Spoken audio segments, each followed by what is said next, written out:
오늘 말씀도 굉장히 중요한 말씀입니다. 성경에 있는 말씀 가운데 중요하지 않은 말씀이 없지만은 우리가 그냥 읽고 지나가면 그냥 기도했나 보다 그렇지만 오늘 말씀을 잘 생각해 보면 이야 이렇게 기도했구나. 우리가 성경의 전체 내용을 이렇게 곳곳에를 이렇게 알아야 돼요. 오늘 설교 제목은 밀레도의 기도입니다. 따라 밀레도의 기도. 밀레도에서 사도 바울이 에베소에 있는 장로들과 함께 기도를 했다. 근데 이 기도가 정말 중요해요. 성경에 보면 기도의 사람 야곱이라고 하는 사람이 나옵니다. 야곱의 별명은 기도의 사람이에요. 이삭은 순종의 사람, 아브라함은 믿음의 사람, 요셉은 꿈의 사람, 다 별명이 있어요. 근데 야곱의 별명이 기도니까 야곱은 다른 건 몰라도 기도는 잘했을 거다 이런 생각이 듭니다. 근데 그 야곱의 기도 가운데 약복강가의 기도가 있습니다. 야곱이 여러 번 베델에서도 기도하고 약복강에서도 기도하고 또 축복 기도도 하고 여러 가지의 기도를 남겼는데 그 중에 그 유명한 기도가 약복강가의 기도입니다. 신약으로 넘어오면 기도의 모델적인 사람 가운데는 예수님이 계십니다. 다른 분들도 다 고넬료의 기도도 있고 백부장의 기도도 있고 훌륭한 기도지만 그 기도의 모델 가운데 예수님의 기도가 나옵니다. 마태복음 26장에 나오고 마가복음에도 나오고 누가복음에도 나옵니다. 근데 마태나 마가복음에 보면 예수님의 기도의 한 부분이 빠져 있어요. 근데 누가복음에는 그 빠진 부분이 들어 있습니다. 그래서 성경을 읽을 때 때로는 같이 읽어야 돼요. 마태복음만 읽으면 또 마가복음만 읽으면 누가복음만 읽으면 뭐가 이게 빠졌는지 뭐가 들어갔는지를 알 수가 없어요. 예수님이 겟세마네 동산에서 기도를 하셨는데 어떻게 기도하셨나? 오늘 본문의 내용하고 똑같이 기도했습니다. 그러니까 오늘 본문에 바울이 밀레도에서 에베소 장로들과 기도를 했는데 이 기도한 이 모습이 예수님의 기도와 동일한 기도를 했다 그런 얘기입니다.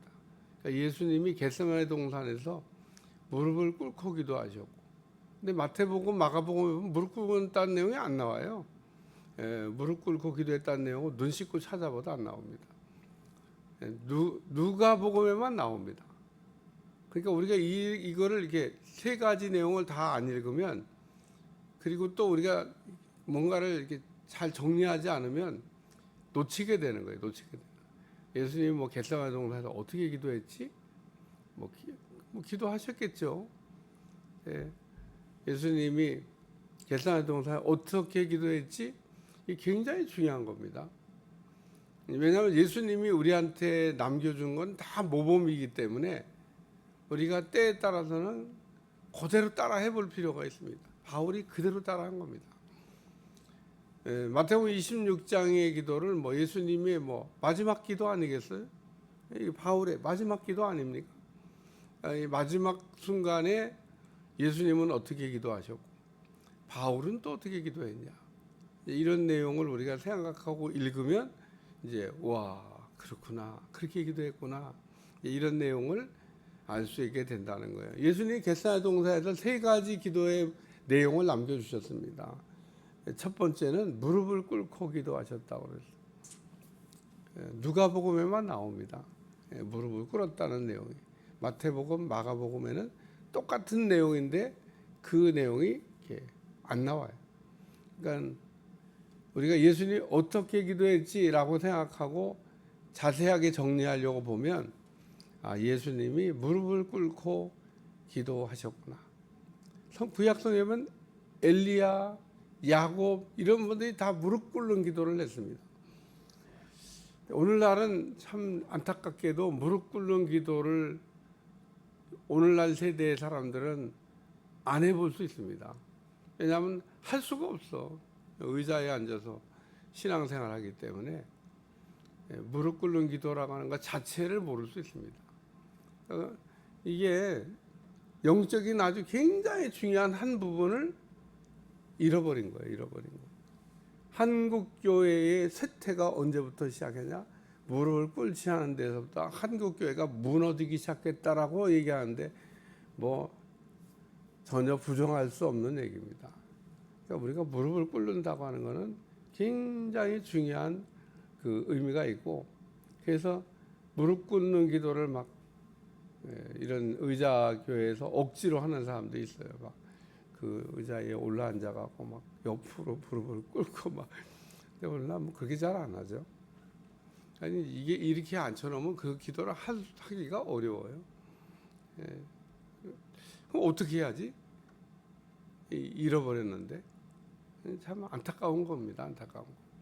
그러니까 우리가 예수님이 하신 모든 기도는 다 배워야 되고, 다 해봐야 되고, 다 알아야 되고, 그리고 그 모든 영적 무기는 써야 될 어떤 타이밍이 있다는 겁니다. 언제 써야 되냐? 적재적소에 써야 되는 거죠. 필요한 때. 예수님 왜 무릎을 꿇고 기도하셨겠어요? 그냥 의자 자리에 하고 앉아서 기도하실 수도 있고, 뭐 서서 기도할 수도 있고. 유대인들은 그 무릎 꿇고 기도 안 해요. 서서 기도하지. 유대인들은 딱 이렇게 서서 손을 이렇게 하늘로 향해 들고 고개를 하늘로 딱 향해 쳐도 요게 기도 자세입니다. 요게. 유대인들의 전형적인 기도는 어떻게 하냐? 이렇게. 그래서 네거리길에 나가서 서서 기도하는 거니까 이렇게. 이런 기도도 또 한번 해봐야 돼. 이건 뭐 유대인들이 하는 기도의 전형인데 한 번도 우리가 안 해봤죠. 이렇게 다 서서 이렇게. 서서 이렇게 기도할 수도 있겠지만 이렇게 해야 되나요? 고개를 딱 들고 하나님을 바라보고 손을 들고. 우리가 그 예수 우리 왕이여 이렇게 찬양할 때도 이게 손을 이렇게 해야 되는 거예요. 이렇게 해야 되는 거예요. 이렇게 해야 되는 거예요. 그게 다 의미가 있는 겁니다. 요렇게 해야 되는 거예요. 이렇게 딱 자세가 이렇게 이렇게 하는 게 아니잖아요. 이렇게 이것도 아니잖아요. 그러니까 우리가 기도할 때 막 손을 높이 들 때가 있습니다. 왜 손을 높이 드냐?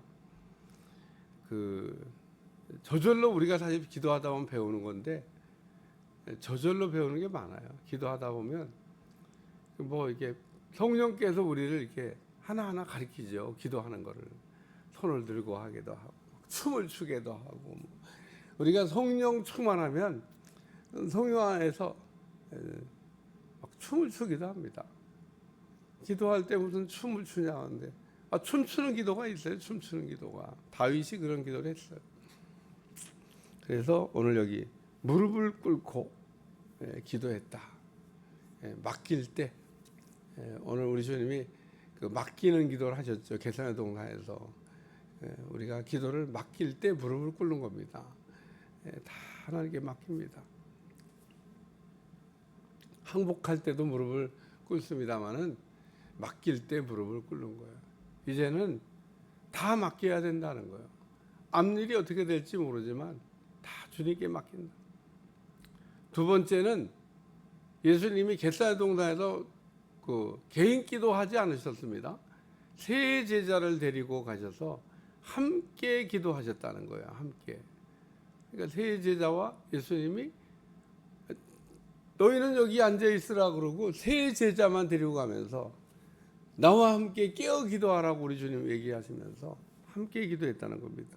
무릎을 꿇고 그 모든 사람들과 함께 기도를 했다. 합심 기도했다는 거죠. 합심 기도.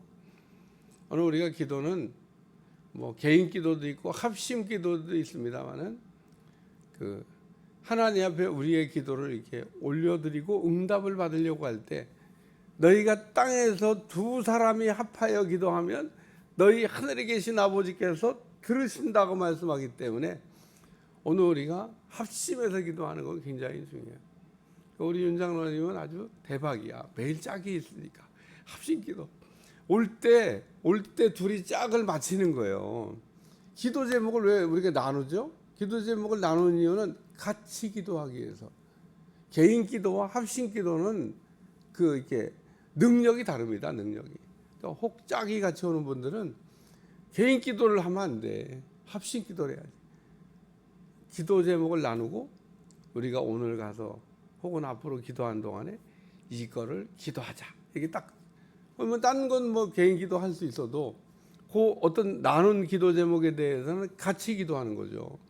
예수님이 겟세마네 동산에 올라가시면서 기도 제목을 나눴다는 겁니다. 여러분 그냥 예수님이 속 얘기를 하셨잖아요. 내가 너무 심히 고민해서 뭐 죽을 것 같다. 진짜 죽을 것 같죠. 그런 일을 앞에 지금 닥쳐오고 있는데 예수님이 힘들다는 얘기를 제자들에게 하신 거예요. 그러니까 우리가 그런 엄청난 어떤 일이 있을 때, 어떤 기도 제목이 있을 때 혼자 기도하는 것도 중요하지만 같이 기도할 짝이 있다 그러면 같이 기도해야 된다는 거예요. 같이. 그래서 우리가 때로는 우리가 중보기도 팀 이거 있잖아요. 모여서 기도하는 겁니다. 그리고 제가 기도 제목을 얘기합니다. 오늘 이걸 기도하셔야 됩니다. 나라를 위해서 기도하고 교회를 위해서 기도하고 선교를 위해 기도하고.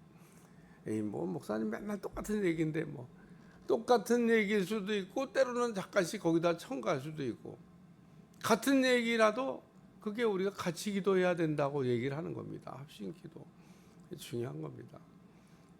세 번째는 눈물로 기도했다고 오늘 본문이 기록하고 있습니다. 여기 눈물이 크게 울며 바울이 목을 안고 입을 맞추며 다 크게 울며